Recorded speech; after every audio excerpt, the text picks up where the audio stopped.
Hello, my name is Kevin and welcome to the Love Decanters channel. Today I'm going to talk about 19th century Continental Soda Glass decanters. I chose them because this channel's called Love Decanters, and I haven't done any video specifically about decanters, just decanters yet, so I thought it's about time because I've done quite a few videos now.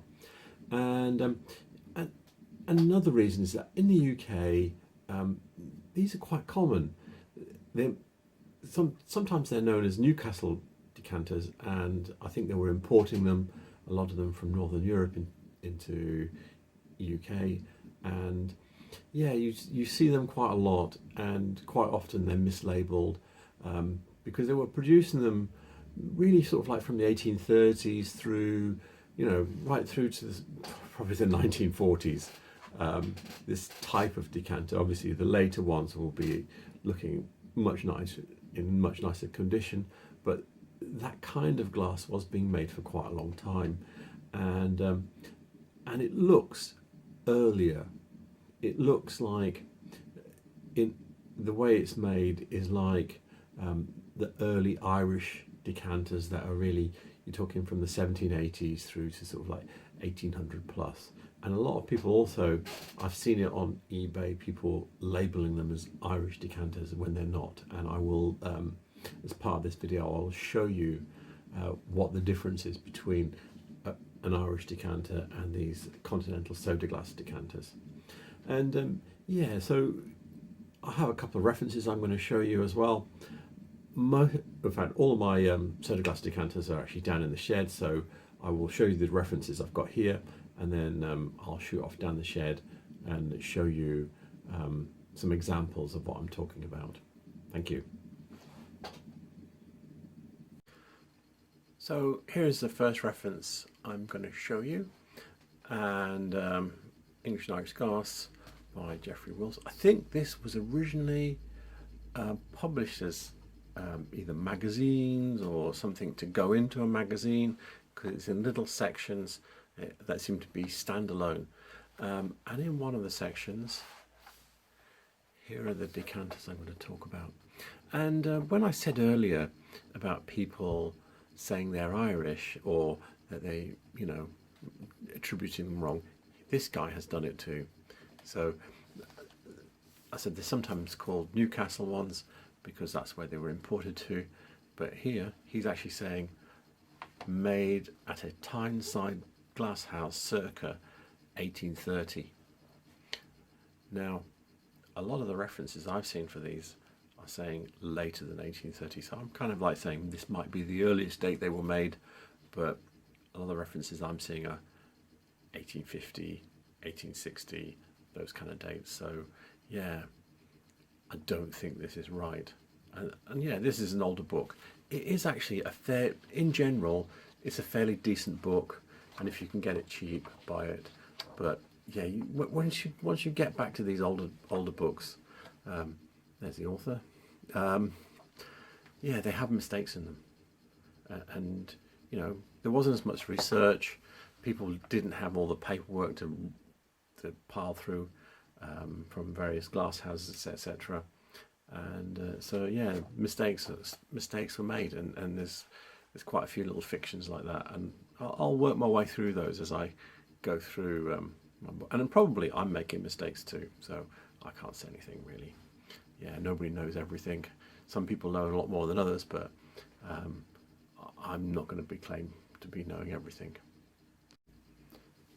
So here's another good book that's got that's a good reference for Danish glass, and it's a good book in that it shows you overlap between what we see in the UK and makes you question some of what you see in the UK. Is it really made in the UK?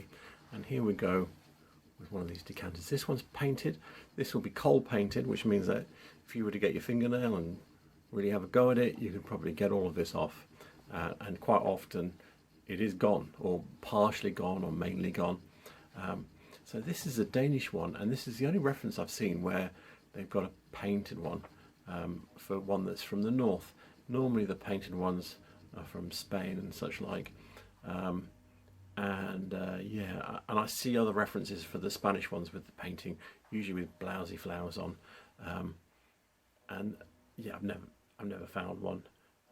Probably they weren't importing them to UK, and I've never seen one with this, so this probably wasn't. So this must have been a local style that they did. But anyway, this is a very good book.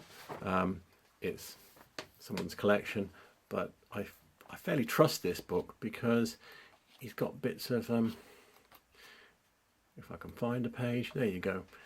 He's got bits of catalogue in it. I don't know what that is on the page there then.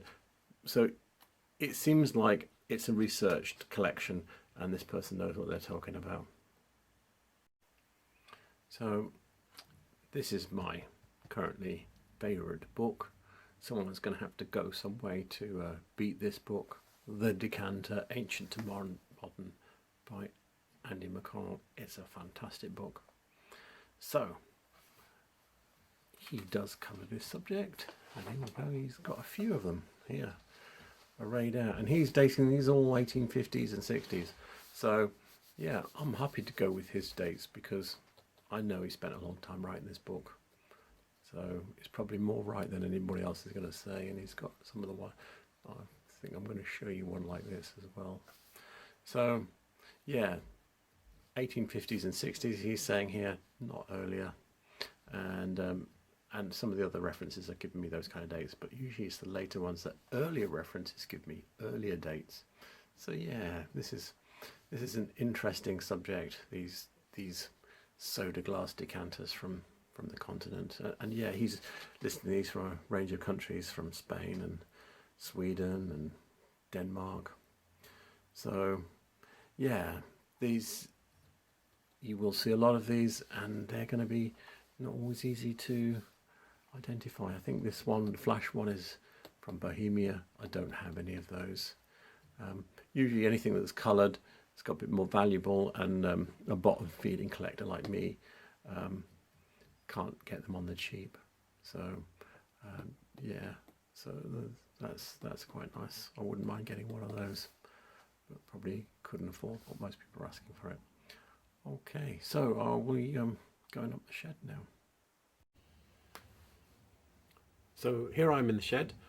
It's bright and sunny outside, so you can see everything's all lit up behind me, but luckily my camera's coping with that somehow, so I'm not appearing as a dark shadow. So yeah, so this is where I keep all of my soda glass decanters, so we'll get on and show you a few. So here I am with my the first things I'm going to show you. So this one here, this is a Continental Soda Glass decanter. These are the kinds of decanters I'm talking about. This one, this is an Irish decanter, and quite often, especially on eBay, you'll see these listed as Irish, and I'm going to show you how you can tell the difference. So what I'll do is I'll take the stopper off. So they're both dip moulded, which means that they've both been blown into a mould with ribs on to recreate the look of being cut glass. And if you look underneath that one, the sort of like fake star cut in the middle is in the middle, and then if you don't roll away, and then if you look at this one, it has this round edge, and then it has this clear patch, and then the broken pontals there in the middle. Whereas on this one, the broken pontals in amongst the star cut, so I could actually cut my finger on that. That's quite sharp. But you can see the difference. This Irish one is actually a fake, but it's a very good fake. So that's what they look like. They don't all have writing on like that. Most of them don't, or it's just not very clear. But this one is a fake. But that's what a real sort of like 1800 cork glass decanter looks like. Although this one is a fake. And this is what your soda glass. You can see it's thinner than your standard lead crystal glasses. Much thinner. So, and this is a fairly standard motif you get on them, with the grapes and the leaves. Okay, so this is the standard, and this kind of stopper very roughly made, with this moulded top.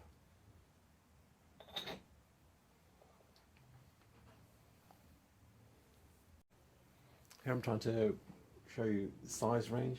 This is the biggest one I have, and this is one of the smallest ones.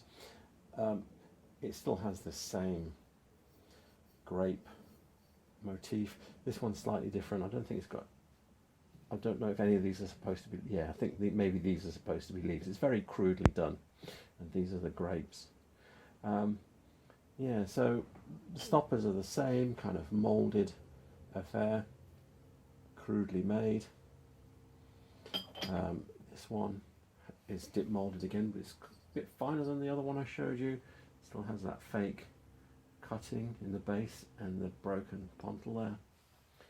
And then this one, it's not been dip moulded.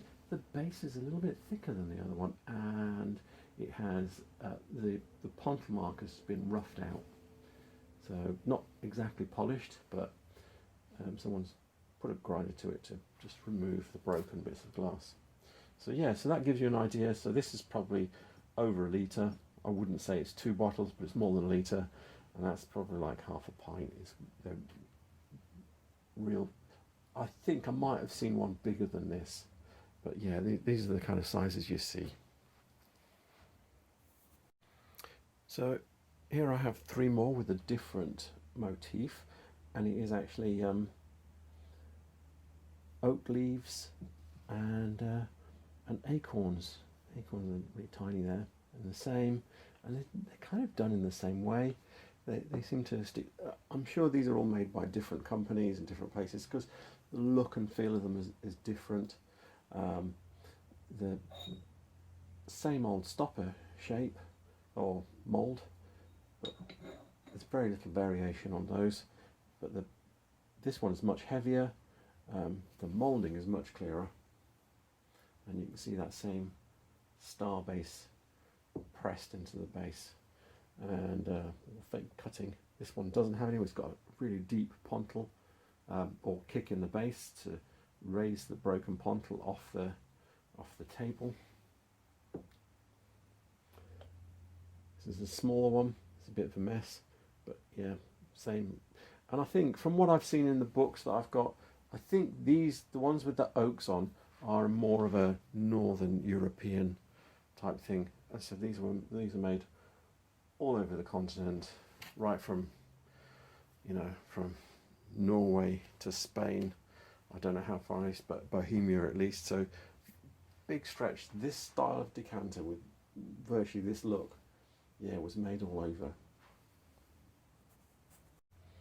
So here's a couple more that are different again.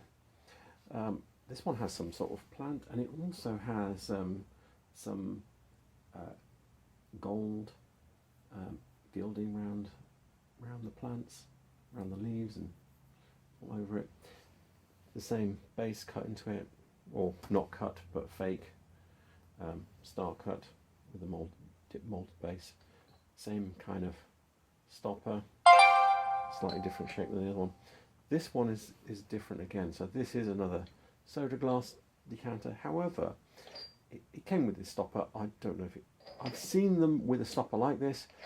This seems too nice to go with this bottle. Maybe it is right.